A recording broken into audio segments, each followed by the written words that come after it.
¿Qué tal? Buenas tardes, ¿cómo están? Vamos a dar comienzo en el día de hoy al seminario que forma parte del ciclo de webinars que venimos desarrollando desde la Federación Argentina de Asociaciones de Anestesia, Analgesia y Reanimación.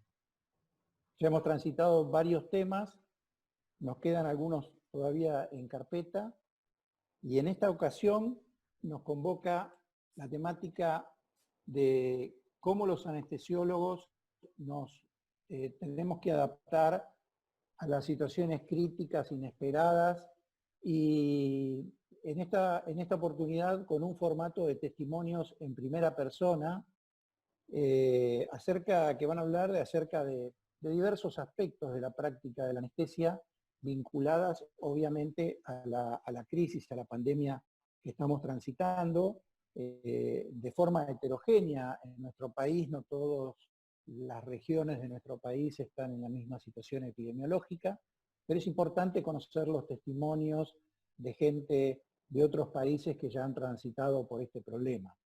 Vamos a ver el tema de los recursos humanos y de los recursos materiales en cuanto a su disponibilidad, administración, reutilización de algunos de los equipos de protección, el problema del multiempleo,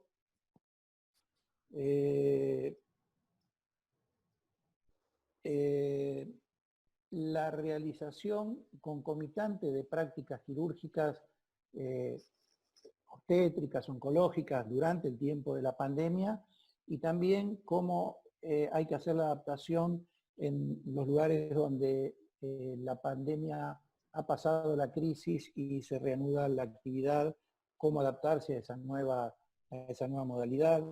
También vamos a tocar el tema vinculado a los anestesiólogos cuando son convocados a las salas de cuidados críticos, algunos aspectos de los tratamientos de esta enfermedad y algunos de los dilemas bioéticos que ya tratamos en uno de los primeros webinars, pero también vamos a abordar este tema en esta oportunidad. Para ello hemos convocado a dos destacados especialistas, al doctor Daniel Ruiz Navarro de España. Él es médico adjunto del Servicio de Anestesiología y Reanimación del Hospital Universitario Vall d'Hebron de Barcelona, y se desempeña en el área de anestesia cardiovascular, torácica y trasplante pulmonar. Y también contamos con la presencia de la doctora Georgina Cesana de los Estados Unidos. Ella es anestesióloga asistente del St. Joseph Hospital de Nueva Jersey y dirige el programa de anestesia regional y dolor agudo del mismo hospital. Ellos van a estar con sus presentaciones en diferido por una cuestión de horarios laborales, pero van a estar presentes luego para la ronda, se van a integrar al seminario para la ronda de preguntas. Así que bueno, Daniel, Georgina, en nombre de la Federación les quiero agradecer y expresarles nuestro agradecimiento, valga la redundancia, por participar en este encuentro, y también el tiempo que han dispuesto y la generosidad para dar estas presentaciones. Por último, tampoco no quiero dejar de mencionar el trabajo que han hecho de coordinación en este seminario, tanto el doctor Daniel Enrique Cabrera, que es médico anestesiólogo de la Asociación de Anestesia, Analgesia y Reanimación de Córdoba. Muchas gracias, Daniel. Y a la doctora María Fernando Castro. Ella es la secretaria científica de la Asociación Neuquina de Anestesia, Analgesia y Reanimación. Así que ellos dos van a coordinar este seminario. Muchísimas gracias a todos ustedes por estar presentes, por estar conectados, y los dejo con los coordinadores. Muchas gracias. Bueno, muchísimas gracias, doctor Carlos. Gracias, Fernanda, también. Pasar este tiempo con ustedes, compartir esta charla, este seminario tan ameno, tan dinámico, compartirlo con ustedes, esto que hemos hecho hace un tiempito, muy breve, por cuestiones, como le ha dicho el doctor Carlos Salgueiro, laborales de los panelistas. La dinámica en este caso es muy particular, es una charla que está grabada el 25 de mayo, en la cual los temas que fueron tratados y ya desarrollados por el doctor Carlos, pertenecieron obviamente y son de la actualidad de aquel momento, ¿no? Y hacer la pandemia una situación tan dinámica en cuanto a los conocimientos y en cuanto a las situaciones epidemiológicas que vamos viviendo, probablemente al final de la conversación, cuando participen los panelistas de nuevo, cuando estén nuevamente conectados, ustedes puedan actualizar todo lo que le haya quedado en duda durante la conversación y realizar preguntas nuevas, como así también nosotros lo vamos a hacer. Quisiera que Fernanda se presente y luego continuaremos con la charla. Bueno, buenas tardes. Yo soy Fernanda Castro, de la Asociación Neuquina de Anestesiología, y agradezco a la Federación esta oportunidad que nos dio junto a Daniel para poder participar de este ciclo de webinars, y agradezco a los dos panelistas de su predisposición y el desinterés para poder compartir toda su experiencia y poder ayudarnos a nosotros a transcurrir esta pandemia con algo más de recursos. Cuando quiera Federico, si quiere empezar a compartir el video, y recordarles que al final, como dijo Dani, van a estar los panelistas para poder compartir preguntas en vivo. Bienvenidos, muchas gracias a los participantes, muchas gracias a nuestros invitados por compartir con nosotros este tiempo. Agradecer también a Federación por invitarnos y por hacernos partícipes de este gran evento, lindo evento, enmarcado dentro de un ciclo de seminarios web donde se tocan diversos temas en medio de esta pandemia. El tema que vamos a conversar hoy con nuestros colegas, con nuestros compañeros, básicamente hace hincapié en lo que es la organización y la conversión de los servicios de anestesiología para dar respuesta, ¿no?, a la atención de los pacientes críticos en épocas de sobrecarga de trabajo, en épocas de pico de afluencia de casos. Para ello voy a compartir este agradable momento, esta interesante charla con Fernanda, con Daniel y con Georgina. Me gustaría que se presenten. Al último voy a presentar yo, ¿sí? Pero me gustaría por favor que se presenten, que se den a conocer, así que les doy lugar. Fernanda, si por favor querés comenzar. Sí, yo, buenas tardes, soy Fernanda Castro, anestesióloga de la provincia de Neuquén, Argentina, y también agradezco la invitación para participar de esta charla, y nada, de aprender sobre todo de todos los que nos van a comentar Daniel y Georgina. Muy bien. Georgina. Hola, buenas tardes, mi nombre es Georgina Cesana, yo soy anestesióloga en la Argentina y actualmente trabajando en Estados Unidos, en New Jersey. Estoy muy contenta de participar en esta charla y poder brindarle todo el conocimiento y la información que tenemos del COVID y de la situación que hemos pasado acá en Estados Unidos y poder aportar lo que más podamos para todos los argentinos. Muchas gracias, Georgina. Daniel, un gusto. Hola, yo soy Daniel Ruiz Navarro y soy adjunto de anestesiología del Hospital de la Vall d'Hebron en Barcelona, en España, y también muy contento de poder compartir nuestra experiencia, que fue ya hace un par de meses, para bueno, de nuestros aciertos y errores, a ver si podemos colaborar para que allá en Argentina pues cojan esta pandemia más precozmente y con más aciertos.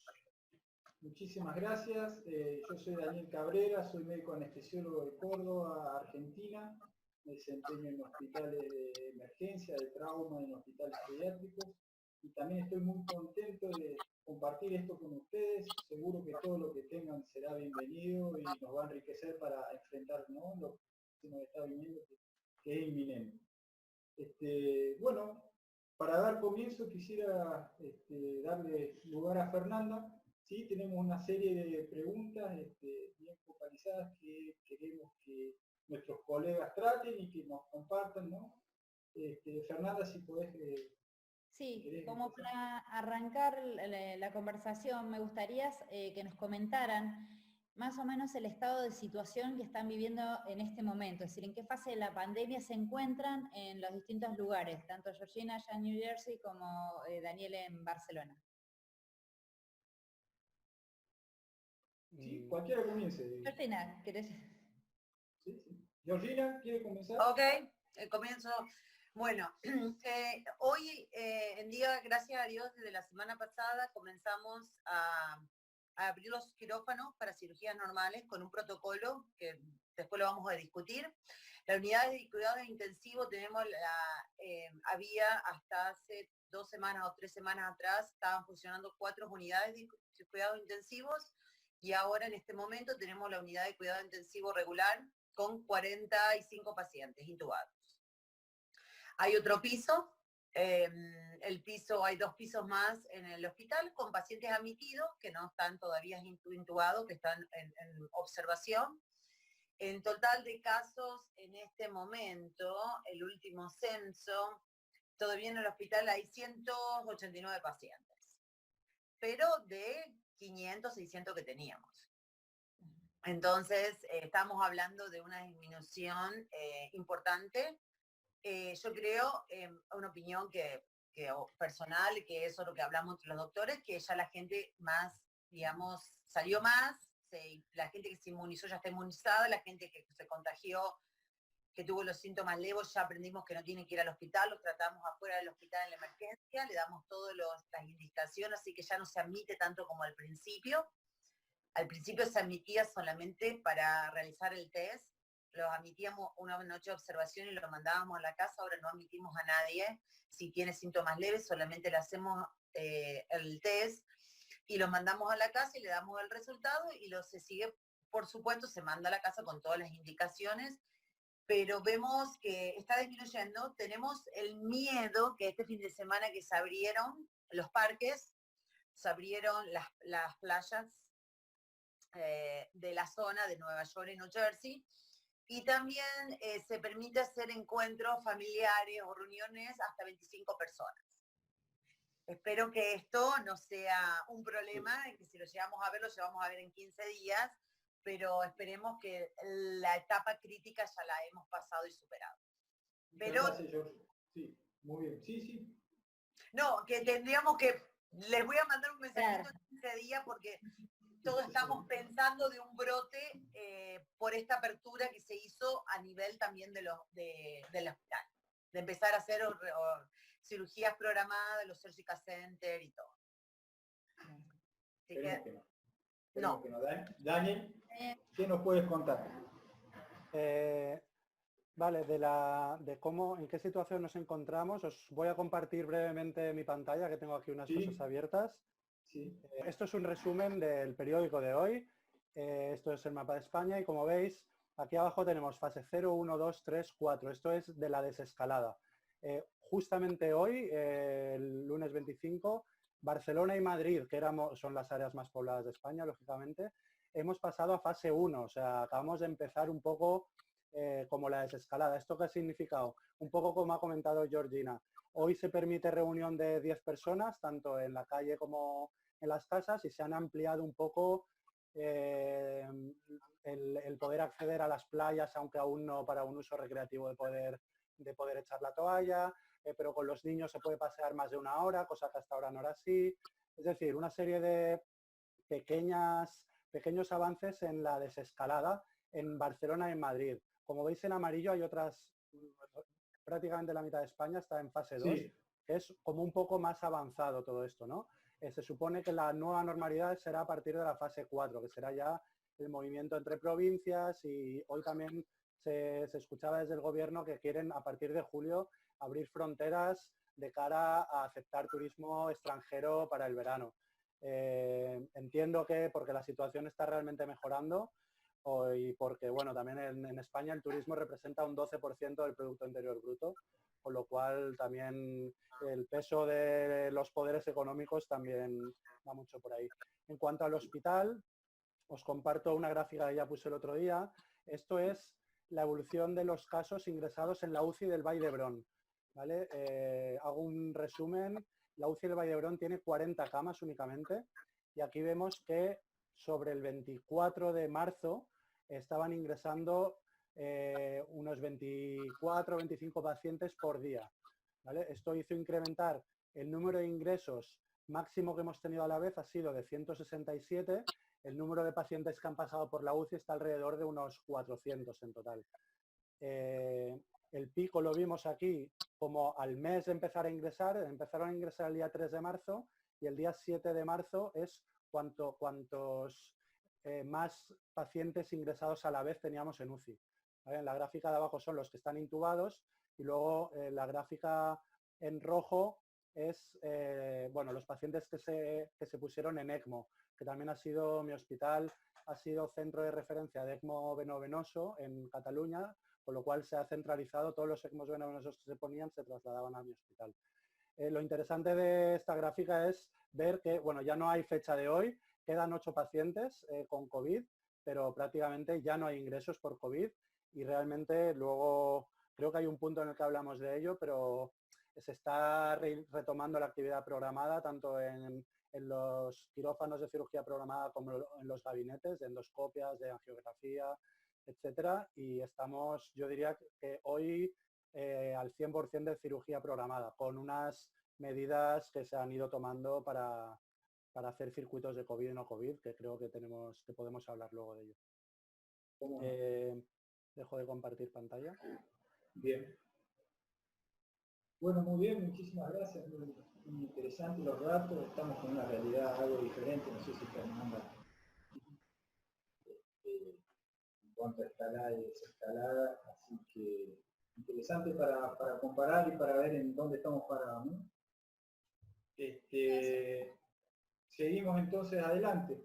Quisiéramos hablar ahora y preguntarles cómo le fue con la administración de los recursos materiales, particularmente con los equipos de protección individual, los equipos de protección para las máquinas, las mesas de anestesia, la estrategia de reutilización que tuvieron, si tuvieron escasez. Nos interesaría saber cómo manejaron esa cuestión. Georgina, si me podés compartir tu experiencia, cómo le fue.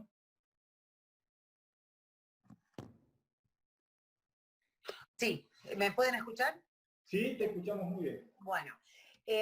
Bueno, el quirófano, depende de la disponibilidad de quirófano que ustedes tienen en cada hospital, se tienen que preparar y acomodar el quirófano de diferente manera. Nosotros en un hospital donde tenemos muchos quirófanos, teníamos que tener el quirófano de trauma, el quirófano de cirugía cardiovascular de emergencia, pero 2 quirófanos los más cercas al patio, que estaba la sala de COVID, porque tuvimos que usar el patio como COVID unit, 2 quirófanos los dejamos solamente para COVID cases. Los casos que no se podían hacer, por supuesto, en intensive care. Las traqueostomía, los PEC, eso se hacía todo en la sala de cuidados intensivos. Pero hay pacientes que se presentaban con algún abdomen agudo y estaban positivos porque se le hacía el rapid test cuando llegaban a la emergencia, entraban a la sala de COVID.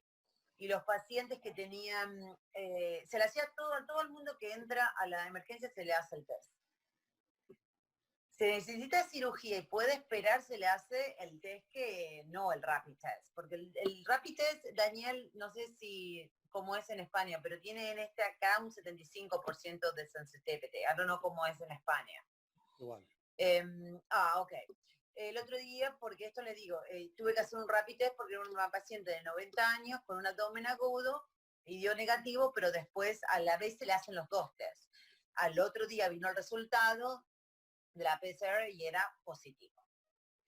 Entonces yo la puse, por supuesto, en la sala de no COVID, pero era un COVID. Pero como tomamos en todos los quirófanos las mismas precauciones, lo único que no tomé es que no tapé la computadora, el Pixes, todo con en las quirófanos de COVID, uno se cambia y se prepara afuera, deja ya todas las medicaciones en una Ziploc que va a usar de emergencia y todas las medicaciones para la cirugía, y la máquina de anestesia, la computadora y el Pixes se cubre todo con un plastic bag.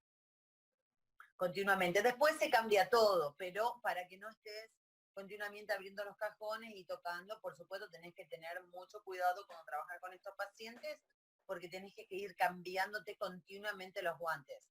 Yo les recomiendo a los residentes, nos ponemos 6 guantes en cada mano, entonces es más fácil en caso de emergencia sacar los guantes y ya tenés otro limpio. No sé si Daniel, vos trabajás con residentes y tenés que hacer lo mismo.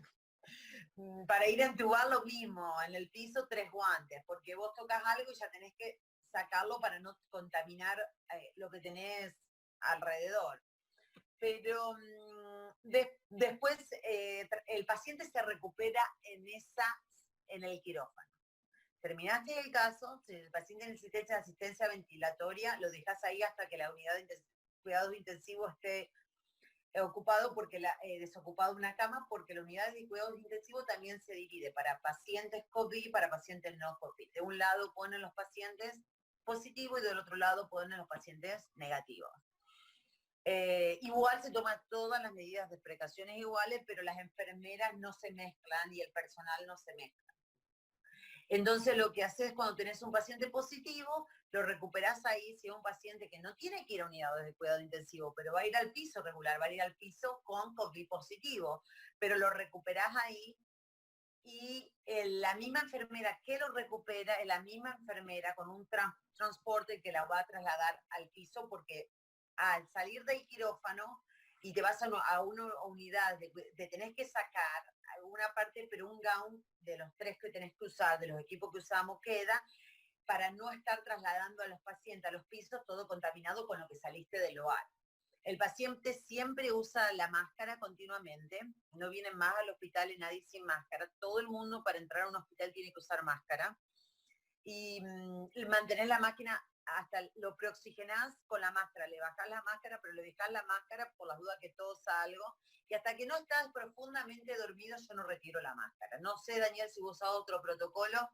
Yo le preoxigeno, le pongo el head wrap, lo tapo y le digo que respire, le digo que se baje un poco en la nariz, pero después cuando ya sé que el paciente no va a tener una reacción de toser o nada, recién ahí yo le retiro la máscara cuando le voy a hacer la laringoscopía. No ventilo a nadie, hago toda secuencia rápida en todos los pacientes, esto es lo que es muy importante, excepto que tenga una contraindicación. El otro día tuve un paciente con una contraindicación, por supuesto, con una distrofia, entonces le tuve que hacer un poco más de propofol y ropuronio, no le hice succinylcholine, pero si no, volví a usar la succinylcholine para todos los pacientes porque no ventilo. Excepto que que me doy cuenta que puede tener una vida muy dificultosa y que tengo una duda, pero bueno, llamaría a un segundo asistente, a un segundo anestesiólogo que esté en la habitación, y si tengo dudas no use succinylcholine, usa propofol que vuelva a respirar el paciente, pero no lo ventilaría. Okay. Eso es muy importante. Sí, y con la máscara particularmente, la máscara N95 o N99. No, los pacientes no vienen todos con N. El que tiene COVID sí. El que tiene COVID viene con esa máscara. Pero el que no tiene COVID o el que viene al hospital por una cirugía muy normal, una histerectomía o una spine surgery, viene con una máscara normal. Ustedes sí, nosotros los anestesiólogos, los enfermeros, todo el personal, o está todo el tiempo continuamente con la doble máscara, la 95 y la máscara regular, porque es la que al final del día, si vos tenés que preservar recursos y equipment, vas a tener que la 95 la pones en una plastic bag o en un plastic bag o en una bag, brown bag, y pones tu nombre, pones el día que la empezás a usar, la cerrás y eso la puedes usar hasta 5 días. No sé, Daniel, ustedes la usan hasta 5 días y usar la doble más. ¿Ustedes en España cómo hacen con la...? Había que reutilizarlas bastantes veces, la verdad. Ok. A ver, ¿hablo yo? Sí, Daniel. Sí, en cuanto a los equipos de protección, hemos tenido de 2 tipos. Hemos tenido el mono integral, pero esto la verdad es que no, según los hospitales había más de estos o menos. En el mío un día había y otro día no, pero lo que sí que sabíamos es que había escasez y que había que, en una guardia de 24 horas, a veces había que usar el mismo mono durante toda la guardia, con lo que implica el hecho de quitarse el mono y mantenerlo limpio por fuera, o sea, limpio por dentro y sucio por fuera, ¿no? Es un poco complicado, la verdad. En cuanto a cuando no había mono, que era la mayoría de veces, usábamos las batas quirúrgicas impermeables, que también teníamos que reutilizar para todo un turno, ¿no? Si era un turno de 12 horas, y si era un turno de guardia entera, pues la guardia entera con la misma. Y estas batas se reesterilizaban y se volvían a usar. Entonces, las mascarillas, cuando hemos estado en la UCI tratando pacientes COVID directamente, usábamos una mascarilla FFP3 y para protegerla nos poníamos una mascarilla quirúrgica encima y así podíamos hacerla servir también todo un turno de 24 horas. Si es en quirófano, como viene siendo ahora, ¿es mi altavoz el que da problemas? ¿Bien o no? Sí, te oímos bien, perfecto. Vale, Perfecto. Perdón. Vale, es que me estaba oyendo un ruido de fondo. En cuanto, ahora que estamos en quirófano, o cuando estábamos en quirófano durante la pandemia, independientemente si era paciente COVID o no, mascarilla FFP2 siempre, con mascarilla quirúrgica encima, y bueno, y esto usado para varios días. Si estaba demostrado que era un COVID, ya nos poníamos directamente una FFP3, pero que había pocas, había que pedirla a la supervisora del quirófano, te cogía el nombre, etcétera. Y también cualquier procedimiento sobre la vía aérea, también intentar con mascarilla FFP3, sea una intubación o sea un procedimiento de traqueostomía, etcétera. Y actuábamos igual, de cara a la vía aérea, sin ventilar directamente, bueno, todo el protocolo que está descrito en todos los trabajos sobre los pacientes COVID, ¿no? También hemos llegado a reesterilizar las mascarillas, que esto lo pregunté a los auxiliares de enfermería cómo lo hacían, y me dijeron que hacían con vapor de agua oxigenada, que no es que esté recomendado desde las casas comerciales, pero lo hemos hecho y no sé qué garantías de reutilización tenía la mascarilla, pero la realidad es que los compañeros que hemos tratado COVID no ha habido un aumento exagerado en los contagios, a pesar de haber estado todos los días con pacientes COVID. En cuanto a las batas, ya he comentado que se reesterilizaban, y las gafas que nos poníamos de protección, también primero con agua y lejía y luego se enviaban al autoclave. No sé, en cuanto a los filtros que habíais comentado, sí. La verdad es que nosotros no hemos tenido escasez de los filtros. Poníamos un filtro en la rama inspiratoria y otro en la rama expiratoria, y luego, dependiendo de si el respirador era propiamente de cuidados intensivos o era un respirador de quirófano que se usaban para ventilar pacientes, que no es lo recomendado, pero se ha tenido que hacer debido a la escasez, se han acabado los respiradores de cuidados intensivos. Entonces, tuvimos que utilizar respiradores de quirófano, no en quirófano, que eso en mi hospital hemos tenido la suerte un poco de suerte sobre el hecho que no hemos tenido que usar los quirófanos como boxes, pero sí que hemos desmantelado quirófanos para usar todos los materiales de quirófano en otras salas que se han dispuesto para hacer de UCIs que se han abierto por las necesidades que tuvimos, ¿no?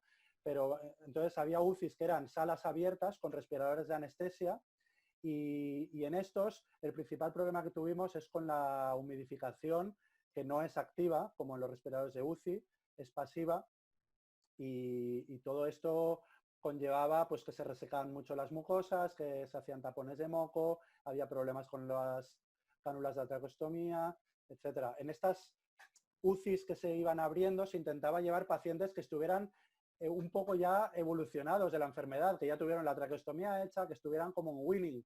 Y nos dimos cuenta luego también, y precisamente por el tema este de la humidificación, de no tener humidificación activa, hacia unos tapones de mocos que nos daban muchos problemas, ¿no? Y que había que volverlos a pronar cuando ya hacía días que no estaban en prono, etcétera. Entiendo. Perfecto. Bueno, eso un poco con respecto a lo que fue el recurso material. Para ver cómo se manejaron con el recurso humano y cómo se organizaron como servicio, de anestesiología que se tuvo que reconvertir para poder tratar pacientes críticos, tengo unas cuantas preguntas. Una de esas es cómo manejaron el tema de multiempleo, es decir, de anestesiólogos que a lo mejor trabajaban en 2 o 3 hospitales diferentes, o si no es la modalidad de trabajo en sus lugares de trabajo, y si se mantuvo. ¿Cómo manejaron ese tema? Daniel. Sí, mira, aquí en España y en Cataluña en particular hay 2 tipos de sanidad, la sanidad pública y la sanidad privada. ¿Vale? Luego dentro de la sanidad privada podemos hablar de sanidad a la que acude pacientes que están en mutuas o la privada, ¿no? Que ya se paga por acto. Entonces, es muy habitual y sobre todo en el servicio de anestesiología el multiempleo. Yo trabajo en la sanidad pública y solo hago sanidad pública. Sí que hice privada en su momento, pero ya hace años que lo dejé, porque ya estoy metido en muchos temas en mi hospital y no tendría ni tiempo. Pero muchos compañeros que hacen sanidad pública y sanidad privada lo que se dedican es hacer módulos en la sanidad privada, ¿no? Módulos concretos, sea de endoscopias, de cirugía general, de lo que sea, ¿no? Pero módulos en el tiempo que sea por la mañana o por la tarde, en el tiempo que les deja libre la sanidad pública. Entonces, el resto de módulos que se hacen en la sanidad privada es gente contratada que trabaja ya solo allí, ¿no? O que trabaja en varios centros. Entonces, los módulos que se hacen extras con los profesionales de la sanidad pública durante la pandemia dejaron de existir por completo, ¿vale? No hubo módulos, no hubo más módulos extras, porque también en los hospitales privados hubo una reconversión para tratar pacientes COVID. Y de hecho, desde que se decretó el estado de alarma en España, se dio la posibilidad al Estado de tomar el control de los hospitales privados. Con lo cual, al final, el control de dónde derivar los pacientes COVID lo tenía el propio Estado o Cataluña también, ¿no? Desde el Servicio Catalán de Salud. Y entonces, el flujo de pacientes ya no dependía tanto de los hospitales privados, ¿no? Entonces, en el tema del multiempleo, los profesionales que hacían pública y privada dejaron de hacerlo. Hicieron únicamente sanidad pública, aparte que había algunos conceptos de reducciones, permisos, reducciones por paternidad, reducciones que se anularon del todo en la sanidad pública, con lo cual hubo que hacer 100% de asistencia en la sanidad pública, ¿vale? Y luego cada hospital privado se organizó con el personal que ya tiene contratado y siguiendo las directrices del Estado, que al final fue quien decidió qué pacientes iban a cada hospital. Perfecto. Georgina, allá en New Jersey, ¿cómo se manejaron con el multiempleo, si es que hay? Hay que habilitar el micrófono. Ahí está. Acá totalmente, como el sistema de salud es completamente diferente, yo creo que el aporte mío no va a ayudar mucho, porque yo trabajo para una compañía de anestesia. Los hospitales no se dividen ni en público ni en privado, son ya hospitales, hay algunos hospitales que son del gobierno, pero no, eso del empleo así, de dónde trabajar, no, porque eso es donde vos, la compañía donde trabajás te da el trabajo y me reinsertó a mí en ICU según, o podías hacer, o las calls, las regular day and calls, o las guardias, o ir a ICU. Entonces yo elegí ir a ICU o ser el intubation team. Pero ¿te pasó de tener que ir a más de una institución? Es decir, sí, porque sí. lo que se tomó por ahí es el tema de tratar de evitar que un mismo profesional vaya a distintos lugares, sí. Porque a lo mejor, es decir, para tratar de evitar la transmisión transversal en el supuesto caso de que uno pudiera estar infectado. Eso no creo de la transmisión, porque yo diría la transmisión que te tenés que cuidar y el que no hace OB dentro del hospital, pero si vos te vas a otro hospital no vas a transmitir nada de ningún otro hospital porque vos supuestamente estás cubierta totalmente. Lo único importante es la transmisión, es que cubre la maternidad, no sea que también esté intubando en el piso. Para mí eso es la parte importante del multiempleo.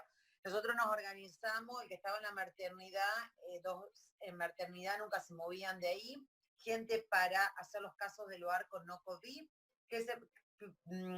anestesiólogos para hacer los casos de COVID en el hogar, el intubation team, que funcionó perfecto, que es a eso lo que más me gustó, el intubation team, y después el ICU team, todo separado. Pero yo fui a 4 hospitales en la pandemia.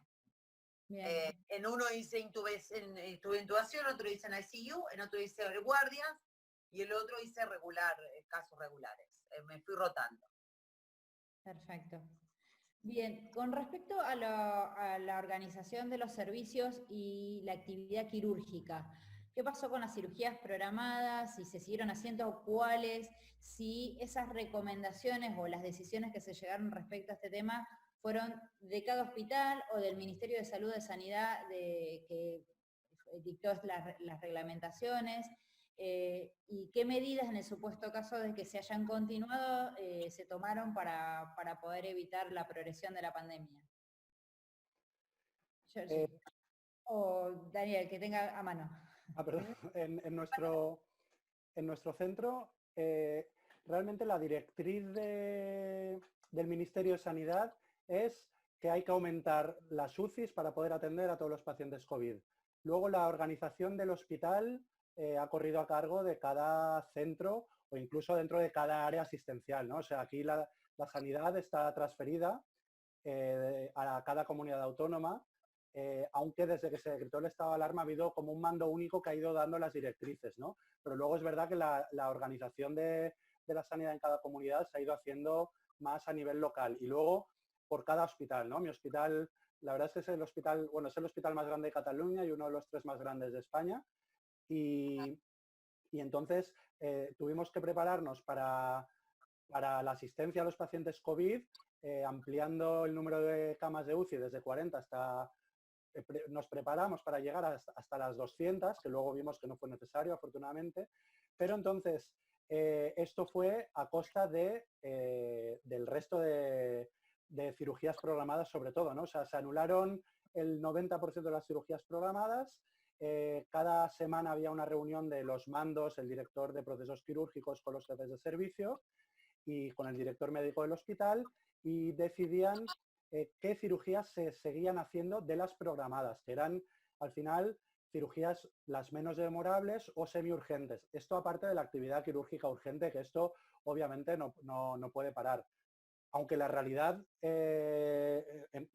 fue que también los pacientes en urgencias dejaron de venir, ¿no? Solo eran urgencias realmente urgencias, o sea, se vio una disminución de las urgencias drástica, tanto en mi área, que no es traumatología, pero sobre todo en traumatología, ¿no? Debido al confinamiento dejó de haber politraumáticos, en el hospital infantil dejó de haber ingresos de niños, consultas banales, etcétera, ¿no? Entonces, bueno, aquí las cirugías programadas, como digo, se siguieron haciendo. En mi área, que puedo hablar desde cerca, son 18 quirófanos, pues hacían como 2 más o menos al día de servicios quirúrgicos que se iban turnando. El lunes era neurocirugía y cirugía torácica, el martes cardíaca con cirugía general, el miércoles urología, y ellos mismos decidían, según los pacientes que tenían en lista de espera, los más urgentes y no demorables. Obviamente con el protocolo de hacer PCR a todos los pacientes, etcétera. La evolución a día de hoy, que ya ha pasado 2 meses, es que ingresos por COVID hay muy pocos, 1 al día o ninguno, y la cirugía programada se ha retomado, yo diría que al 100%. Ahora tenemos todos los quirófanos abiertos, todo el servicio de anestesiología hemos vuelto a nuestro servicio, cuando durante la pandemia el 70% de mi servicio, que somos 115, el 70% pasamos a llevar pacientes COVID en las UCIs que se abrieron para tal efecto. Una consulta con respecto a retomar la actividad. ¿Siguen testeando a los pacientes que entran a las cirugías programadas? Programadas y urgentes, todos. A los urgentes se le hace el test rápido y luego, si hay una alta sospecha, también con la radiografía. Hubo un momento en que la radiografía era más rápida que el test y era tan sugestiva cuando hubo el pico de la pandemia que con la radiografía sola ya dábamos el diagnóstico de COVID y tratábamos al paciente como COVID en el quirófano destinado a tal efecto, ¿no? Que durante la pandemia gorda, o sea, durante los picos en mi hospital teníamos un quirófano COVID y se podían ampliar hasta 2, ¿no? Pero si no daba tiempo al resultado del test y era una cirugía urgente, con la radiografía ya dábamos el diagnóstico. Bien. Georgina, ¿cómo se organizaron con respecto a la actividad quirúrgica en tu lugar de trabajo? El micrófono. Ok, cuando se declaró la pandemia, el gobernador de New Jersey canceló todas las cirugías programadas. Entonces el hospital hizo lo que hizo se llama un tier, un criterio. El criterio se basaba, el tier 1 era procedimientos para salvar vidas, cirugías para salvar vidas, que era, por ejemplo, había que hacer una biopsia de un tumor recientemente diagnosticado, podía ser cirugía del corazón, neurocirugía, hernia pediátrica, algo pediátrico de urgencia y alguna cosa importante, un miembro orto, más eran los casos ortopédicos. El segundo era urgente y cirugías que, por ejemplo, algo que necesitaba endoscopía, por ejemplo, cuando lo programaban eran cuando había una hemorragia que la tenían que diagnosticar de dónde venía, que el paciente estaba inestable, eso se seguía haciendo. Y también cirugías a veces, algunas cirugías que hacíamos, por ejemplo, que hicimos muchas veces, voy a decir una lap coli. Entonces voy a decir, bueno, tuvimos que entrar mucho a lap coli porque el paciente era la 4ª vez que venía con los síntomas. Entonces, cuando me dice el cirujano, ya es la 4ª vez que viene con los síntomas, no responde a los antibióticos, ya fue descargada, la próxima vez que viene va a entrar perforada y va a ser... Esas cirugías también las teníamos que entrar, o sea, haciendo lap coli en esta pandemia, pero el resto se canceló. Lo que se podía cancelar, se canceló todo para preservar los recursos, para preservar la ICU y también por el personal. Funcionábamos, hacíamos 20, 30 casos al día, no más de eso, generalmente. ¿Y en este momento se reactivaron las cirugías programadas y tuvieron algún plan de salida para este tema de las cirugías programadas? Sí, perfecto. Se implementó el mismo protocolo de cómo se desarrolla. Las primeras cirugías que van a entrar son las cirugías que se tienen que operar, que estuvieron esperando, un cáncer de colon, todas las cirugías más importantes. Se le da un orden de prioridad también. Primero. Segundo, el paciente tiene que ser testeado 5 días antes de venir con el test, no con el rapid test, con el test normal.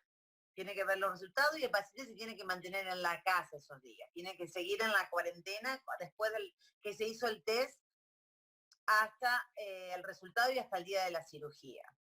Si el paciente tiene un resultado positivo, va a seguir las recomendaciones del CDC. No se va a operar, sino es una cirugía de emergencia. O una cirugía que puede esperar 15 días. ¿Podemos esperar un mes más? Vamos a esperar un mes más. Acordate que un paciente, yo siempre tengo el miedo de un paciente con COVID que está no sintomático, que al recibir anestesia y ir a una cirugía que se haga más sintomático y tenga un deterioro de la enfermedad provocado también por el estrés de la anestesia, de la cirugía, de ingresar al hospital. Entonces, seguimos el mismo protocolo, seguimos usando los mismos requerimientos. Se hace una entrevista por teléfono al paciente que lo hace todo el servicio de anestesia y de cirugía, el test negativo, por supuesto, y tratamos de hacer primero de ingresar los procedimientos que se pueden ir a la casa el mismo día. Ah, bien. Eso Perfecto. es muy importante, para tener más disponibilidad, para que los pacientes no entren al hospital, porque puede venir. Se prohibieron, yo creo que en España ha sido lo mismo, se prohibieron todas las visitas, puede venir con un solo acompañante, que lo va a esperar afuera, no entra en la sala prequirúrgica, en la parte de holding area, donde se espera antes de entrar al quirófano, no entra nadie. Lo mismo con la cesárea, hoy en día la cesárea, el esposo o el familiar no entra más al quirófano, porque tenemos que tener un distanciamiento, entonces se sigue manteniendo el distanciamiento.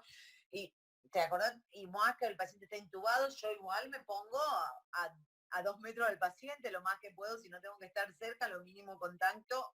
Igual, en cualquier momento hablamos del paciente desde lejos. lamentablemente le digo, bájese la máscara desde lejos para mirar, para hacer el examen, la pre-evaluación anestésica desde lejos, no se hace más, cambió muchísimo todo. Hay que concientizarse un poco que estamos viviendo en otro mundo, es otra situación completamente diferente a lo que estábamos acostumbrados, de saludar al paciente, de compartir la virome para que firme el consentimiento. El paciente ya entra con su virome que le dan en la sala de entrada para que firme los consentimientos, para lo que necesite.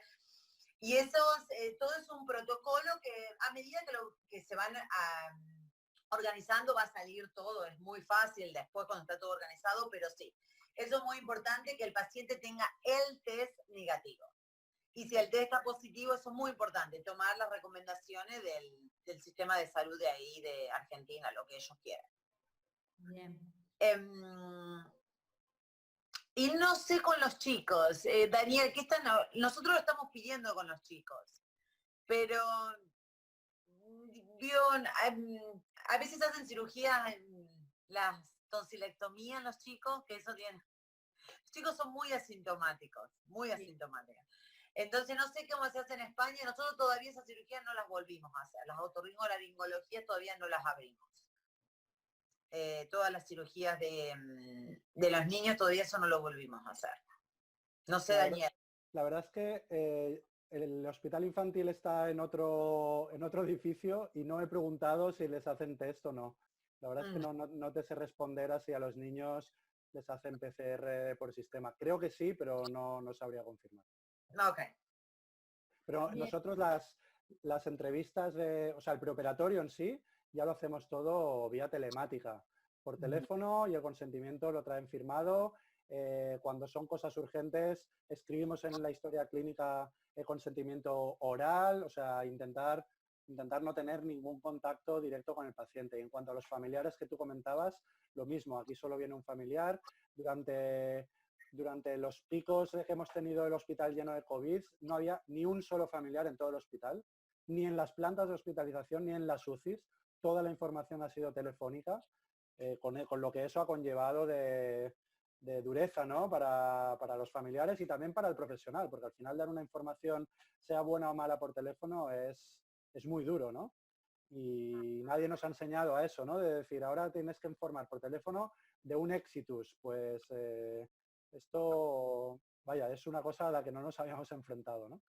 Pero no había familiares en todo el hospital y de hecho aún está muy restringido el acceso al hospital para todo lo que son familiares. Solo las personas que se tienen que realizar una prueba, una consulta en directo o en otro tipo de especialidad o que van a algún gabinete, pero a los demás no se les deja aún entrar al hospital. Con respecto a las medidas de protección en los pacientes que en las cirugías programadas, en los pacientes que aún así tienen una PCR negativa, las medidas de protección siguen siendo las mismas, ¿verdad? ¿Con PCR negativa? Sí, en una cirugía programada, ahora en esta vuelta a la nueva normalidad. O sea, nosotros ahora en esta nueva normalidad, como mínimo los anestesiólogos que somos los que más contacto con la vía aérea tenemos, sí que usamos una mascarilla FFP2 con otra quirúrgica encima, y aunque tengamos el diagnóstico de COVID negativo del paciente. Pero luego el resto de medidas dentro del quirófano no son los quirófanos COVID, son los quirófanos que después de cada uso pues se hace el recambio de tubuladuras, pero lo estándar como antes, no se aíslan los quirófanos ni los respiradores se tienen que limpiar más ni nada por el estilo. Ahora, bueno, todo el mundo va con mascarilla en quirófano, obviamente, ahí en quirófano, en el hospital me refería, en quirófano es obvio. Se intenta mantener la distancia de seguridad incluso en los office, ¿no? De descanso del personal, pero más allá de las medidas estándares de distanciamiento social, higiene de manos que podamos tener, a los pacientes, una vez que se les ha hecho el diagnóstico que es COVID negativo, se enfrentan a la cirugía programada de forma normal y van a unidad de recuperación anestésica o reanimación, no COVID, y siguen el curso como era antes del no COVID. Perfecto. Y si es COVID, pues tiene un circuito diferente. Si es una cirugía urgente, pues obviamente con todas las medidas del equipo de protección personal, el posoperatorio tiene que ir a una unidad COVID, que en estos momentos ahora es la UCI, que nos acepta también posoperados, cuando son COVID se los quedan ellos, etcétera. Pero se intenta hacer circuitos separados ya de paciente COVID y no COVID. Bien. Y Georgina, ya también, las medidas son estándares en los pacientes que ya tienen PCR negativo. Sí, lo ponemos en el quirófano, como dice Daniel, en el quirófano de no COVID. Siempre, yo sigo usando todo el PPI, porque seguimos teniendo. Lo que hizo nuestro hospital es, tenemos, el PPI viene ya en una bolsa, viene todo lo que vas a necesitar para cada paciente. Entonces, yo termino de hacer un caso y voy y me cambio. Por las dudas, aunque sea uno, uso dos, el scrub de quirófano y un protector, y me cambio todo en cada paciente, me cambio el protector. El protector, que es un protector así de nylon, y los guantes, por supuesto, y la máscara, la de afuera, la N95 me la dejo todo el día, por 1 o 3 días, pero la máscara normal quirúrgica, esa sí la recambio en cada paciente. Bien. Y con respecto a la reconversión de la especialidad, ¿cómo hicieron con el tema de transformar un anestesiólogo quirúrgico en un terapista, en un médico de cuidados críticos? ¿Cómo se organizaron con respecto a lo que son los tratamientos, los equipos de trabajo? ¿Se hicieron, cómo se capacitó para poder hablar todos el mismo idioma y seguir todos más o menos el mismo protocolo? En mi hospital la verdad es que nos organizamos, esto cada hospital lo ha hecho de una forma diferente, ¿eh? Como comentamos en la otra entrevista, yo sé de hospitales que los anestesiólogos han pasado a formar parte de equipos de vía aérea, equipos de colocación de vías, equipos de pronar. En mi hospital, como nos organizamos, es de la manera siguiente. Los terapistas, como decís vosotros, empezaron a ingresar pacientes, y a la que ya se vio desde el hospital que los ingresos iban a colapsar su propia capacidad de 40 camas, ya se nos convocó al servicio de anestesiología en primera instancia, y luego al servicio de pediatría, pediatría de críticos, digamos, sea neonatología o cuidados intensivos de pediatría, que vinieron en segunda instancia también a formar parte de los equipos. Entonces, como dije antes, la UCI propiamente son 40 camas, pero llegamos casi hasta 200, abriendo UCIs de entre 15 y 20 camas en áreas que no eran propiamente UCIs. La sala de hemodiálisis, por ejemplo, una sala vacía que se estaba reformando para otro efecto, pues se habilitó en una semana haciendo obras rápidas y dotándola de respiradores de UCI. Otras salas de simulación donde hacíamos cursos, se dotó con respiradores de anestesia y también se habilitó con oxígenos, con aspiración, etcétera. Para hacer allí una UCI, y entonces los equipos nos organizamos de tal forma que en todos los equipos hubiera un intensivista, que en principio son los que más experiencia tienen, llevaban ya más tiempo tratando COVID, estaban más actualizados. Luego dentro del mismo equipo había 1 o 2 anestesiólogos y 1 o 2 pediatras, depende de la capacidad de la sala de UCI que se tenía, pero venían a ser entre 15 y 20 camas cada sala, ¿vale? Entonces éramos equipos multidisciplinares y con un protocolo único que se decidía un poco entre todos, y de tal forma que todos estuviéramos hablando el mismo idioma y todos estuviéramos tratando de la misma forma. Todos intubáramos con los mismos criterios, extubáramos con los mismos criterios, los tratamientos fueran los mismos, tanto antivíricos como antiinflamatorios, anticoagulantes, etc. Y luego, esto durante el día, y luego por las noches de guardia sí que sé que esto ya era más, según el día que tocara, pues podías estar tú solo con un pediatra o tú solo con un intensivista, o sea, ahí ya no había tanto el equipo multidisciplinar, pero en el día a día y los equipos que decidían más o menos todos los pacientes, sí que era un equipo de por lo menos 3 especialistas. Luego vinieron más especialistas, cirujanos generales o cirujanos cardiovasculares, a echar una mano, pero ya sin la responsabilidad de ver pacientes, ¿no? Más de apoyo a la hora de revisar cultivos, de pedir pruebas, etcétera. Pero los equipos tratantes propiamente de los pacientes COVID era, como he dicho, pues intensivistas, anestesiólogos y pediatras. Y nosotros al principio, como he dicho antes, se intentó que fuéramos los anestesiólogos con más perfil de críticos, o sea, los que están más en unidades de posoperados, los que pasaran en primera instancia, pero luego fue tal la avalancha de pacientes que en 2 días hubo que hacer ya no una petición, sino directamente el 70% del servicio organizado en los equipos multidisciplinares de pacientes COVID. Y se respetó, fue un poco respetando la edad, los anestesiólogos, los compañeros más senior, a partir de los 50 años se intentó respetar que fueran los que se quedaran en el servicio de anestesia para aguantar con las pocas cirugías programadas que quedaban y las urgencias. Aunque luego esto se hizo un poco para proteger a los compañeros pues de más edad, pero la verdad es que luego también han estado con pacientes COVID en quirófano, han tenido que vestirse con los equipos de protección, o sea, se han enfrentado también a los pacientes COVID, no en el día a día de ver a los pacientes en cuidados intensivos, pero en un momento dado en las urgencias se tenían que enfrentar a un paciente COVID y se han tenido que poner también en riesgo, ¿no? Cuando el objetivo inicial era pues intentar proteger a los compañeros más senior, ¿no? O sea que al final todo el servicio ha tenido que lidiar con los COVID desde un sitio o desde otro. Georgina, ¿cómo fue la experiencia en tu lugar de trabajo con respecto al trabajo con otros profesionales y con un perfil más de cuidado de paciente crítico?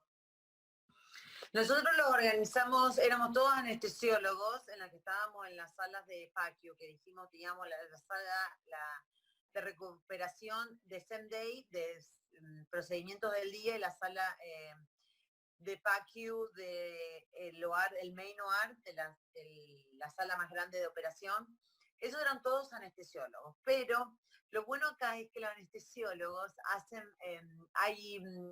en los fellowship que hay, los post-training de anestesia, hay uno que es critical care. Entonces teníamos siempre un anestesiólogo que era de critical care. Entonces teníamos, pero igual nos reuníamos, siempre venía una vez por día los intensivistas a ver cómo estábamos haciendo nuestros protocolos.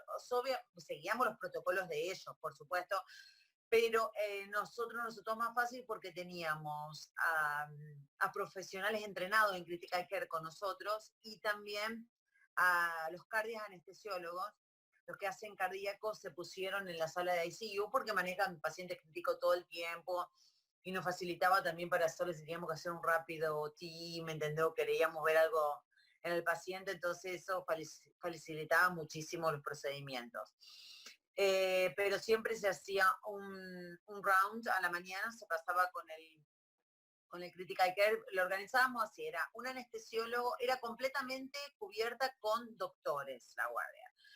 Era un anestesiólogo con 2 residentes y 2 CRNAs, más o menos para 15 pacientes. Y después las enfermeras, esto es importantísimo, las enfermeras que teníamos, porque ellas son las que te ponen las órdenes por ahí cuando ve que ellas vieron el resultado y ya te ponen los trips, ya saben, las enfermeras tienen que ser de critical care.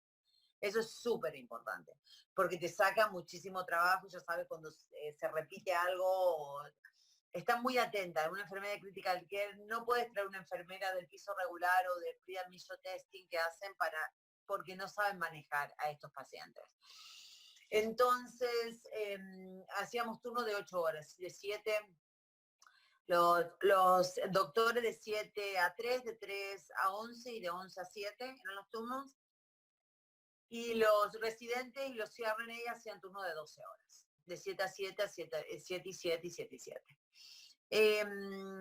Así se manejó siempre, por supuesto. Todas las mañanas, no sé si pasaba en España, pero todas las mañanas hacían webinar entre los critical care, que estaba incluido también el anestesiólogo, y cambiaban los protocolos muchísimo. Pero siempre en la mañana estaba siempre para admitir a los pacientes y para ver la evolución, siempre había un critical care atento. Allá, en este momento, ustedes hacen rotaciones, es importante, ustedes hacen rotaciones de cuidados intensivos durante la residencia, ¿no? Tienen una rotación. Bueno, sí. Ahí es muy parecido lo que van a aplicar, y con la ayuda tiene que haber un intensivista, siempre tiene que haber un intensivista para guiarlos un poco más, si van porque una persona no se puede hacer cargo de todos los pacientes. Así que tienen que implementar un sistema por residente, como allá no hay CRNAs. En España tampoco hay los CRNAs, que son los nurse anestesistas, no. Empieza a haber, pero son más de asistencia en quirófano. Claro. Bueno, como no tienen eso, yo quiero que ustedes necesitarían según en qué hospital, un intensivista de seguro, aunque sea en las horas de la mañana donde se pide las placas, los laboratorios para el seguimiento, y residentes muy importante para la organización. Porque te ayudan, yo creo, Daniel, para hacer las líneas, las central line, landline, si tenés que, teniendo residentes es más fácil, y teniendo los CRNA también, si no tenés que estar continuamente. Cuando tenés muchos pacientes, viste, cada 3 días hay que cambiarlas, la central line. Por ahí tuvimos que poner en emergencias femorales, y vos sabés que la femoral después de 3 días o 2 días tenés que cambiarla, y tienes que poner el triple lumen en otro lugar. Así que tienen que tener un apoyo, una organización, para no también, aparte tienen que, los que trabajan en ICU, no sé si ustedes hicieron lo mismo, acá trabajan una semana y una semana están libres, una semana y una semana libre. O 3 días y 3 días libres. No puede estar todos los días en ICU sin un descanso, porque es muy tenaz y muy agotador las horas de trabajo. Nosotros, durante el tiempo que estuvimos con los pacientes COVID en las UCIs, hacíamos turnos, nosotros y todos, los intensivistas y los pediatras, de cada 3 días. Entonces, un día eran 12 horas, 2 días de descanso, al día siguiente eran 24. 2 días de descanso, al día siguiente 12, y así sucesivamente, ¿no? De tal forma que en realidad 2 días de descanso estabas en tu casa, ¿no? Que bueno, estabas en tu casa cada uno con su vida, pero también revisando y estudiando mucho, ¿no? Luego, en cuanto a cosas que tú has comentado, Georgina, webinars se hacían, no a diario, pero cada semana, una webinar interna no del servicio de intensivo, sino un poco en común para actualizar los protocolos. Luego podía hablar, por ejemplo, la supervisión de enfermería de cara a cómo implementamos el tema de los iPads para la comunicación de los pacientes con sus familiares cuando estaban despiertos, que esto empezamos a hacerlo con nuestros propios móviles, y luego pues nos dimos cuenta que había que implementar una cosa desde el propio hospital, ¿no? De poder facilitarles esta toma de contacto, sobre todo cuando ya estaban despiertos, ¿no? Y luego, pues el servicio de medicinas infecciosas actualizaba los protocolos. O sea, los webinars eran un poco de mucha información que nos ayudaba a todas. Y luego, otra cosa has comentado de enfermería especializada en cuidados intensivos. Claro, lo ideal es que toda la enfermería fuera especializada en cuidados intensivos, pero cuando tuvimos 170 pacientes de cuidados intensivos a la vez, solo el 50% de la enfermería estaba capacitada, ¿no? Entonces, esto añadía como dificultad al manejo de los pacientes, ¿no? Si ya eran pacientes a los que nosotros como anestesiólogos no estamos habituados, y encima se une que la enfermería o los auxiliares no están del todo capacitados porque los han sacado de urgencias o de las plantas de hospitalización, todo esto añadía un poco de dificultad. En cambio, los residentes de anestesiología, nosotros tenemos 48 residentes, y la mitad, o sea, todos los de tercer y cuarto año, todos, el 100%, pasaron a los equipos COVID. Los de último año totalmente autónomos, ellos veían sus pacientes, igual que los veía yo o los pediatras, aunque luego los pusiéramos en común, y los R3 un poco más tutelados, pero que fue la necesidad de personal, que los residentes de último año totalmente autónomos en la visita de los pacientes. Y luego, en cuanto a la capacitación que hicimos por nuestra parte, aparte de estudiar, como seguramente estáis haciendo vosotros, protocolos y artículos y tal, sí que nos capacitamos al menos con vídeos de ponernos el equipo de protección, de cómo ponerlo, cómo quitarlo, y luego nos sirvió mucho una serie de webinars que hace la Sociedad Española de Anestesia, que os envío el link, o si queréis os lo comparto ahora mismo en la pantalla, que lo tengo aquí delante. Sí, simplemente para que veáis el link y lo tengáis apuntado. Sí. Segundo. No voy a poner ningún vídeo porque son vídeos de 40 minutos, pero en esta página de la Sociedad Española de Anestesiología, ya desde el 17 de marzo, estas 6 webinars para mí han sido de muchísima ayuda. Al principio, planificación de la respuesta a la unidad de cuidados críticos, tratamiento del COVID. Obviamente esto el 18 de marzo no estará actualizado, o sea, esto no hay que tomarlo como lo último. El soporte respiratorio fue de muchísima ayuda. La ecopulmonar en aquellos profesionales, no todos los profesionales de anestesia están habituados a hacer una ecopulmonar y en cambio es de muchísima utilidad. Pues aquí hay una webinar de 40 minutos que te da las 4 ideas básicas de cómo sacarle provecho a la ecopulmonar a los pacientes COVID. Y por último hay una webinar también muy interesante que habla de las recomendaciones para el reinicio seguro de la actividad quirúrgica. Entonces, aparte de la propia formación que hicimos, desde la Sociedad Española se nos facilitó pues mucho, ¿no? Y porque información hay muchísima, incluso demasiada, y es difícil de filtrar. Entonces, entre los compañeros, pues sí, esto he encontrado y parece interesante, ¿no? Entonces, de cada 10 cosas que uno lee, una es interesante y esta la compartimos. Entonces, hay que resumir porque no podemos abarcarlo todo, no se puede leer todo y no todo es interesante, ¿no? Hoy en día.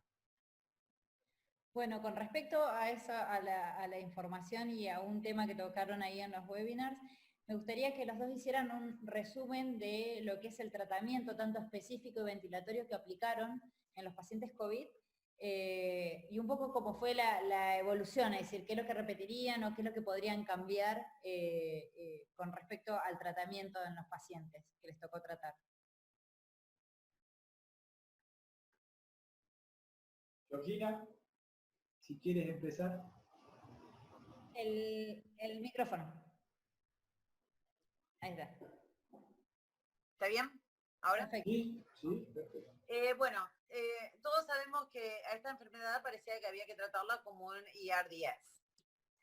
Entonces, aplicábamos los parámetros de ventilación como un paciente con ERDS. ¿Qué vas a buscar? Vas a empezar una PIP de entre 8 PIP de 8 a 12. Empezamos con eso bajo Taro volume, pero lo más importante era mantener muy baja, máximo como máximo la plato pressure de 30. Y después la frecuencia respiratoria la vas a ir evaluando según el ABG que vas a tener. Porque si tenés que... Obviamente en todos estos pacientes con ERDS sabemos que vamos a usar la permisiva hipercardia, que no molesta. Si vos tenés una PIC8 de 50, 55, no te va a molestar. Y un pH de 7.3 no te va a molestar, así la oxigenación está mejorando. Pero en unos pacientes no funcionaba eso. Entonces esos pacientes que no funcionan, tuvimos que cambiar los parámetros, cambiarle el inspiratorio respiratorio ratio, ponerle un volumen más grande, bajarle la PIP, porque si vos seguís el criterio del RDS y el que mejora con el RDS, primero lo ayuda la prone position, cuando veíamos que le poníamos los parámetros y seguía con el PO2 bajo y la saturación bajo, entonces poníamos prone y si veíamos que mejoraba, eso es un indicio que es típico de ERDS. Si mejora en prone position es un ERDS, pero los que no mejoraban, y no mejoraban con el protocolo de ERDS, lo teníamos que ir manejando según los gases. Eso lo tenías que tener que mejorar, manejando según el paciente. No todos los pacientes eran el típico ERDS, porque todos sabemos cómo tratar a un paciente en ERDS. Pero eso no se presentaba así. Entonces, teníamos que ir cambiando de acuerdo a los pacientes. No sé la experiencia que ustedes tuvieron allá, quería compartir, porque el ventilador, vimos que a veces el ventilador provocaba más daño. El paciente, antes de intubarlo, tenía un ABG y a las 2 horas con el ventilador no mejoraba. Que vos esperabas una mejoría, aunque sean después de 4 o 5 horas en el ventilador, y no mejoraba. Entonces, esa era la pregunta. Este paciente debería ser intubado, lo estamos ventilando bien, y algunos pacientes que no los podías ventilar con los parámetros de ERDS, a veces le tenías que poner bajarle el PIP y ponerle un volumen más grande porque no Lo que pasa es que estos pacientes de estar 15 días, porque la mínima de intubación de los pacientes era de 10 a 15 días. Tenés que controlar muchísimo porque estos pacientes generan el oro-PIP y eso es lo que causa todo el daño también. Cuando vos tenés un oro-PIP, eso es muy... Al colapsar completamente la membrana de intercambio, ¿qué te queda? Te quedan dos rescates. O empezás a usar vasodilatadores a través del Flonase, algo a través del tubo que no funcionaba, lo pusimos el Flonase y no funcionaba. Eso darle a través de la mecánica ventilatoria, el promposillo que a veces funcionaba, pero ¿qué otro? No tenés otra cosa. Cuando no podés intercambiar, yo creo que las presiones que manejaba el generar el PIP, cuando vos tratás de aumentar el PIP, pero que primero lo que empezás a manejar el ventilador cuando el paciente no va respondiendo, de ponerle un poco more PIP para mantener el alvéolo más grande. Pero ese alvéolo grande genera también un oro-PIP, creo. Porque a veces también tardábamos, el PCO8 era tan alto que al incrementar tanto la frecuencia respiratoria, no le das la pausa que necesita el ventilador para no generar el oro-PIP. Y el oro-PIP era lo que nos causaba más problemas y más problemas para el intercambio gaseoso. Al colapsar completamente la membrana de perfusión ya era un problema, ahí ya veíamos. Entonces tenés que empezar a cambiar todo, decimos, bueno, ¿qué podemos hacer? Vamos a empezar a darle un poquito, a alargar un poquito más la aspiración, a disminuir un poco más la frecuencia. No fue fácil el manejo del ventilador en los pacientes. Tuvimos que jugar día a día con algunos pacientes. El típico RDS era muy simple y muy fácil de manejarlo. Lo único que estaban los pacientes no... eso es lo que siempre digo. Creo que al ponerlos a estos pacientes, cuando lo tenés que poner en mecánica de ventilación, necesitan dos cosas que son muy primordiales. La relajación, porque no puedes poner a un paciente en RDS inmóvil, en promposillo, si no lo relajás, así que estos pacientes tenían rocuronio drip. Y también otra importantísima era la sedación. Y lo que vi mucho en los pacientes COVID, que la enfermedad por sí creo también provoca una encefalopatía, que tardaba mucho en despertarse los pacientes, después de ponerlo en esa sedación. Dejaba el relajante y después tardaba mucho en despertarse, y cada vez a este paciente le hicimos tomografía, porque queríamos que estaba en brain death. No, y estaba bien, vos esperás que después del propofol, después de 7-8 horas se despierten y empiecen, cuando ya empezaban a mejorar los parámetros ventilatorios, los gases estaban más adecuados para empezar el Whitney, lo tenés que despertar un poco al paciente. Porque ya lo pones a un modo de presión, preso sopor en el ventilador, entonces pero necesitan estar más despiertos para generar una mejor mecánica. Y estos pacientes tardaban muchísimo en despertarse. Teníamos que a veces dejar parar la sedación, viste que todas las mañanas lo que van a hacer cuando tienen los pacientes, se hace el weaning todas las mañanas, se baja la sedación, se para el rocuronio, a ver cómo están haciendo los pacientes por sí mismos, para ver si podemos empezar a hacer el weaning para estubarlo, pero tardaba muchísimo. El problema era de recuperarse de la sedación que le dábamos. Y era propofol y no era nada más que propofol, pero era difícil sacarlos de la sedación, muy difícil. Ahora no sé, allá en España, ¿qué otro protocolo aplicaron? Daniel me tira otras ideas. No, la verdad es que estoy totalmente de acuerdo en lo que has dicho de la forma de ventilar. Cuando empezamos a tratar este tipo de pacientes, nos dijeron, bueno, al final la ventilación es muy fácil, es ventilación de distrés y prono precoz y así son todos. Y luego, conforme ya iban pasando los días, nos dábamos cuenta que no era así para todos los pacientes, ¿no? Y había pacientes que no era el típico distrés, habían pacientes con unas compliancias totalmente normales, que lo que tenían era un shunt espectacular de que no oxigenaban, ¿no? Entonces, no todo es A o B, o sea, al final hay que individualizar. Al final el protocolo que seguíamos era no hacer 6 mililitros por kilo, sino 8 mililitros por kilo, empezar, y luego titular si eran, para resumirlo, si eran toleraban pips de 15 o pips de 10, o sea, pips altas o pips bajas, ¿no? Y con esto ya decidir si mejoraba la oxigenación, decidir si necesitaban el prono o no necesitaban el prono. obviamente con relajación, el 90% de los pacientes iban relajados y con dosis más altas de lo habitual. O sea, esto llamaba la atención, que necesitaba dosis altas. Tuvimos escasez de tromboelastómeros, ¿no? De TOF para, o sea, para medir la relajación neuromuscular. En principio, cuando tienes un paciente así en intensivo, sí que le pones en el dedo, pero luego había 2 y tenías todos los pacientes relajados, ¿no? Igual que poníamos a todo paciente relajado le ponemos un medidor de hipnosis y al final llevaban los que teníamos, ¿no? No teníamos más. Pero bueno, lo que quería decir es que al final no todos los pacientes había que ventilarlos igual. Había que ver si toleraban las PIPs altas o las PIPs bajas y luego si el prono respondía o no. La gran mayoría respondía al prono y hacíamos sesiones de prono de entre 12 y 16 horas, algunos llevaban 24 horas y veíamos que mejoraban, pero hay pacientes que han necesitado hasta 5 sesiones de prono y claro, hasta que no dejábamos de hacer sesiones de prono no les hacíamos la traqueostomía. Luego, algunos ya le hicimos el prono también con traqueostomía, pero idealmente por el peligro que puede haber con la traqueostomía y el prono, pues intentábamos que la traqueostomía se hiciera una vez viéramos que no necesitaban más prono. El siguiente escalón en el tratamiento, en algunos pacientes pusimos óxido nítrico y en algunos mejoró y en otros no.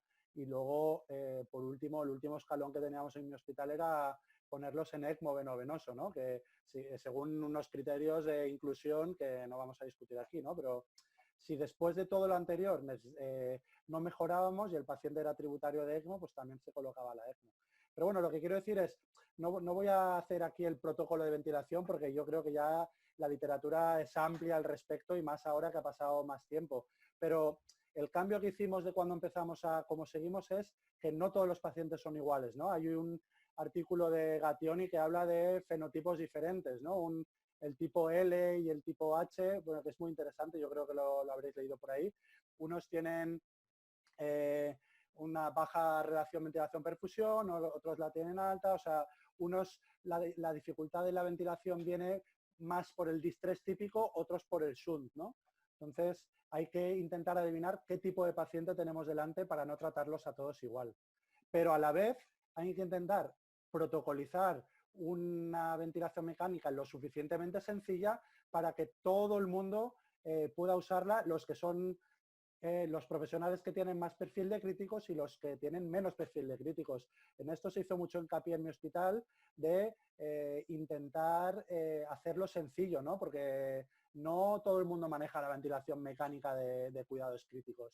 Y para que todo el mundo hagamos lo mismo, pues hay que hacerlo sencillo, ¿no? Entonces, 8 mililitros por kilo, PIP de 15 o PIP de 10. Con PIP de 15 podemos mantener el driving pressure por debajo de 15, la presión plato por debajo de 30, sí, pues seguimos, si no, pues 10, ¿no? Entonces, y así un protocolo de protección pulmonar, pero sin tratar a todos los pacientes de la misma manera. Yo creo que podéis encontrar los protocolos de ventilación en la literatura mucho mejor de lo que yo lo puedo explicar. Pero el resumen es esto, no todos los pacientes son iguales, como nos dijeron en un principio, ¿no? De todos distrés y todos prono, y no es así. Y con respecto al tratamiento, ¿hay alguno de los escalones del tratamiento que ustedes hayan visto que haya tenido mejor resultado o haya cambiado la evolución de los pacientes en todo este tiempo que ustedes tienen ya de tratar pacientes con COVID? Bueno, yo creo que ahí vamos a estar de acuerdo en que lo único que se ha demostrado efectivo es la anticoagulación, ¿no? Anticoagulación profiláctica a todos, obviamente, y terapéutica. En cada centro, aquí en España al menos, ha seguido un poco los triggers de anticoagular de forma terapéutica, pues según el dímero D, según el fibrinógeno, según el número de plaquetas, según la ferritina, etcétera, ¿no? Pero el resumen es que la anticoagulación es de lo poco que se ha demostrado de salvar vidas. En cuanto a los antivirales o los inmunomoduladores, ya hablamos la otra vez que de todo lo que se ha probado, tipo Caletra, tipo tocilizumab, parece que el Remdesivir es el más prometedor, pero Yo ya hace como 3 semanas que no trato pacientes COVID, con lo cual no estoy del todo actualizado. Seguro que vosotros habéis leído cosas más actuales. El tratamiento con corticosteroides siempre ha estado en entredicho. Hay centros que lo han aplicado de forma masiva desde el día 6-7, desde el inicio de los síntomas, y han reportado buenos resultados. En otros centros lo que se ha reportado es un índice de sobreinfecciones bacterianas por otros gérmenes un poco excesivo, ¿no? Y en cuanto al resto de tratamientos, ya digo que cuando estábamos ahí los protocolos iban cambiando cada día según el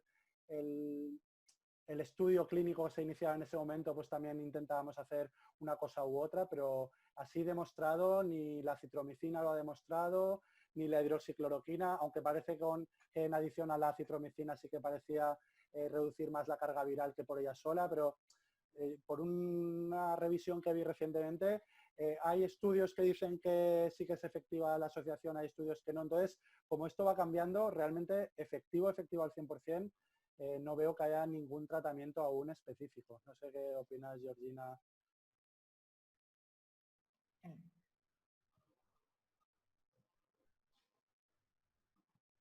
El micrófono, Georgina. Ahí está. Ahora, totalmente de acuerdo con lo que dijo Daniel. El tratamiento al principio teníamos todo ese protocolo que yo les expliqué, que le dije la otra vez, la vez de la citromicina. La citromicina es un antiviral que ataca a todas las bacterias, pero eso es lo importante, que teníamos muchas infecciones superpuestas. Teníamos todos los pacientes que estaban intubados con otras medicaciones de amplio espectro como vancomicina, con Zosyn, porque tenían otras infecciones. Puede ser por la carga de anticuerpos. Cuando teníamos fiebre por 3 días consecutivos, fiebre alta, le mandábamos cultivos a los pacientes. Y después el infectólogo decidía en qué medicación ponerlo. Yo todas esas medicaciones que usamos, la vitamina C, el zinc, no sé si se lo daría. No sé si dio un resultado. Lo único, el antiviral, el Remdesivir, eso que decíamos, pero se da endovenoso, son 10 dosis, el paciente no puede estar en ningún presor, que algo que mantenga la presión arterial, y no puede estar en falla renal. Entonces empezamos a darse a los pacientes que estaban más enfermos, que estaban intubados, pero ahora dice, la semana pasada hablé con el intensivista, le pregunté cómo lo estaban haciendo, y dice que ahora se lo empezaron a dar a los pacientes en el piso que están admitidos antes de intubarlo, y que ven que están mejorando. Pero lo importantísimo, que lo más importante es anticoagular a los pacientes. Perfecto.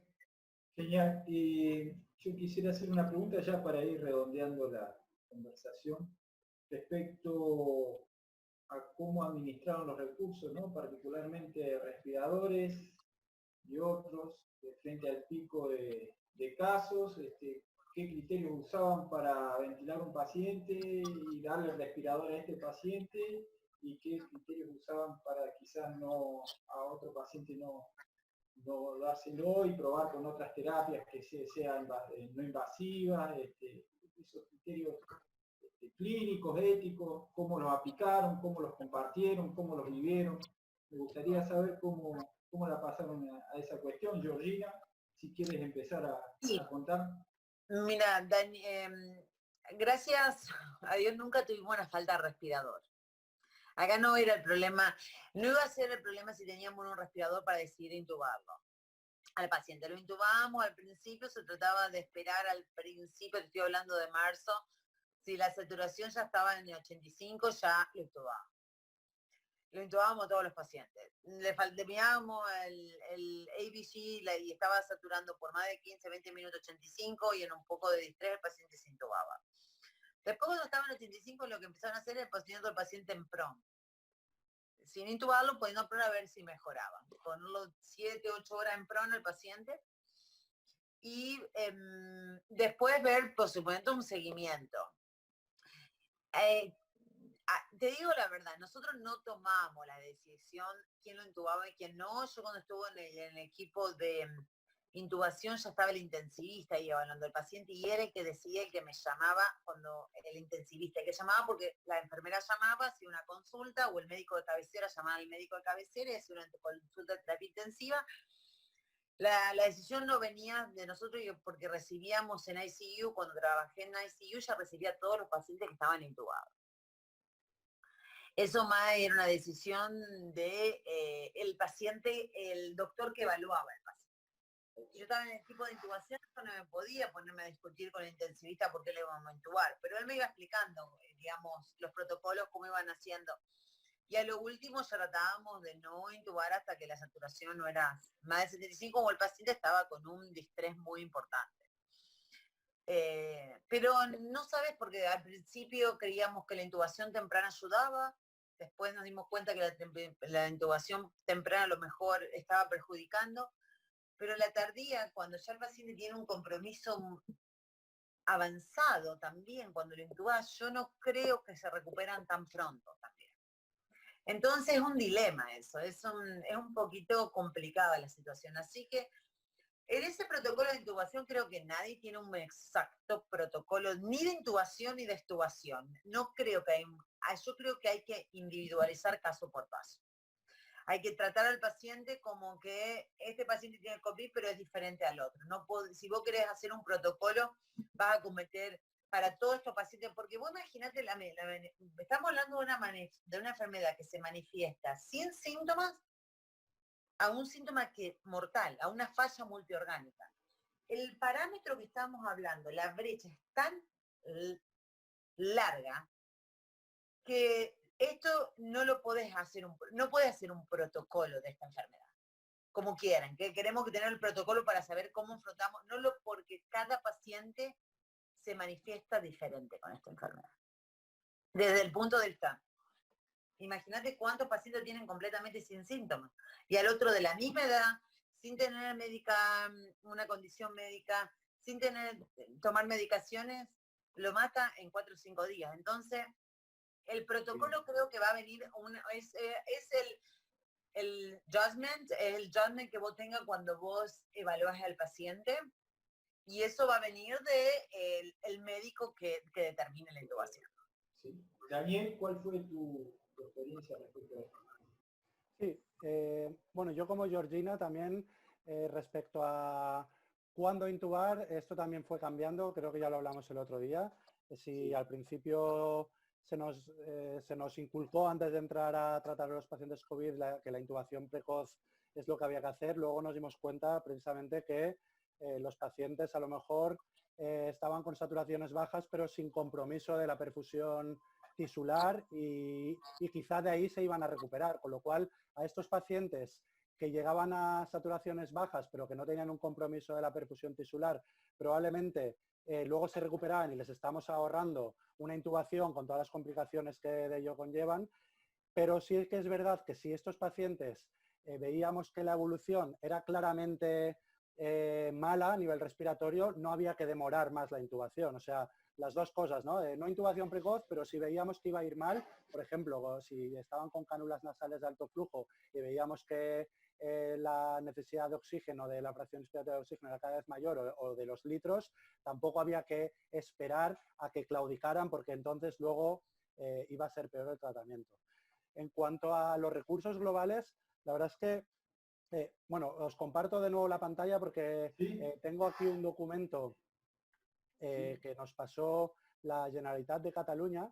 Está en catalán, pero lo importante no es la información que se dé aquí, sino el hecho de compartir, de tener un documento que te pueda guiar de cara a la administración de recursos, ¿no? Que puede tener unos dilemas éticos y morales con la sociedad tan importantes. Entonces, el título es Consideraciones sobre la limitación de recursos y decisiones clínicas en la pandemia COVID, y simplemente os enseño un recuadro que no es que haya que seguirlo al pie de la letra, pero que más o menos nos ayudaba, sobre todo al que llevaba el teléfono de la UCI, ante todas las demandas de camas de UCI de pacientes que se hacían durante el día, pues le ayudaba a decidir de este tiene cama de UCI, este no. Como he comentado antes también, 200 camas de UCI tuvimos preparadas y solo llegamos hasta 170, o sea, tampoco llegamos a colapsar todo lo que teníamos previsto, pero esto fue porque sí que hubo que hacer un triaje de los pacientes, ¿no? Esto, como veis en la tabla, aunque esté en catalán, pero simplemente hay 3 valores aquí que te dicen, el principio ético es salvar el máximo número de vidas, salvar los máximos años de vida y el ciclo de la vida, ¿no? Y luego va, según el SOFA del paciente, según las comorbilidades y según la edad, pues esto da una serie de puntuación que te ayuda también a decidir, y sobre todo con un documento que está elaborado por un comité de bioética, te ayuda a decidir un poco sobre los recursos. Entonces, te sientes respaldado en la decisión de decir, este paciente no tiene entrada en la UCI, ¿no? Porque esto es un tema bastante complicado. Igualmente, el comité de bioética de mi hospital estaba absolutamente al tanto de cuando se tenían que tomar decisiones, tanto de entrar en UCI. Hombre, si era una urgencia, quizá no daba tiempo al comité de ética, pero sobre todo de cara a la limitación de los pacientes, porque ha habido pacientes que han estado 50 días en UCI, que su único fallo ha sido el fallo respiratorio, con lo cual no has podido dar un fallo multiorgánico que te dé el poder de limitarlos, y en cambio la única limitación es que llevan 50 días en UCI. Pues estos pacientes, que no es una emergencia la decisión sobre la limitación, sí que pasan por el comité de bioética del hospital, que te ayuda a tomar la decisión, ¿no? De limitar a un paciente que no tiene un fracaso multiorgánico propiamente dicho, solo tiene un fallo respiratorio, pero difícilmente reversible, ¿no? Bueno, esto sí que nos ha sido un poco de apoyo en la toma de decisiones. Muy bien, muy claro, muchas gracias. No sé si Fernanda quiere preguntar algo más a los participantes. Sí, todas las ganas de preguntarle mientras tanto, así que les quiero agradecer, pero muchísimo. Bien, sí, yo también, muchas cosas que nos pueden llegar a quedar pendientes respecto a las conversaciones que hemos tenido el día previo, ¿no? Los días anteriores. También agradecerles por su tiempo, por compartirnos sus experiencias, a Daniel, a Georgina. Muchísimas gracias, han sido muy claros con todo lo que nos han dicho, nos han compartido, nos va a servir muchísimo para lo que se nos viene, y les pido que podamos seguir en contacto para seguir preguntándoles mucho más de lo que nos queda pendiente. Yo voy a aprovechar para despedirnos, para enviarle un saludo, un abrazo muy grande desde aquí, mucha fuerza, y a todos muchas gracias. Así que será un hasta pronto y nos estamos viendo. ¿Sí? Daniel, Georgina, sí, muchas gracias. Fer, muchísimas gracias a ustedes. Un abrazo muy grande. Un abrazo, muchísimas gracias. Chao. A vosotros. Chao, muchísimas gracias.